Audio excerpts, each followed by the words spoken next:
March 2nd, Daily Devotional, Lift Him Up by Ellen G. White. The birth of Christ, an unfathomable mystery.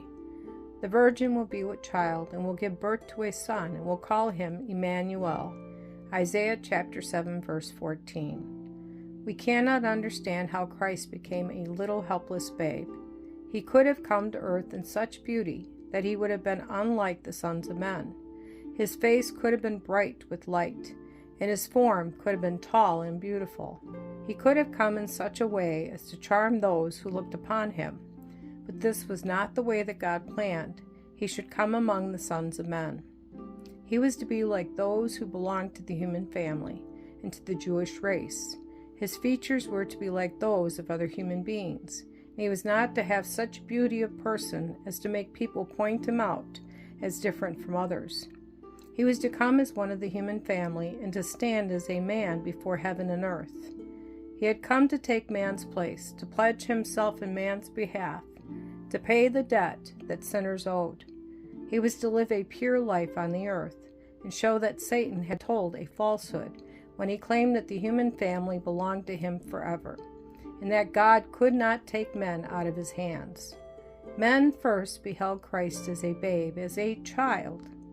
The more we think about Christ becoming a babe here on earth, the more wonderful it appears. How can it be that the helpless babe in Bethlehem's manger is still the divine Son of God? Though we cannot understand it, we can believe that he who made the worlds for our sakes became a helpless babe. Though higher than any of the angels, though as great as the Father on the throne of heaven, he became one with us. In him God and man became one, and it is in this fact that we find the hope of our fallen race. Looking upon Christ in the flesh, we look upon God in humanity, and see in him the brightness of divine glory, the express image of God the Father. In contemplating the incarnation of Christ in humanity, we stand baffled before an unfathomable mystery that the human mind cannot comprehend. The more we reflect upon it, the more amazing does it appear. How wide is the contrast between the divinity of Christ and the helpless infant in Bethlehem's manger? How can we span the distance between the mighty God and a helpless child? And yet the Creator of worlds, he in whom was the fullness of the Godhead bodily, was manifest in the helpless babe in the manger.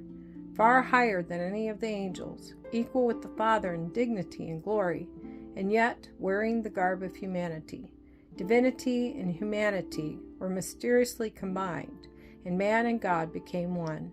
It is in this union that we find the hope of our fallen race.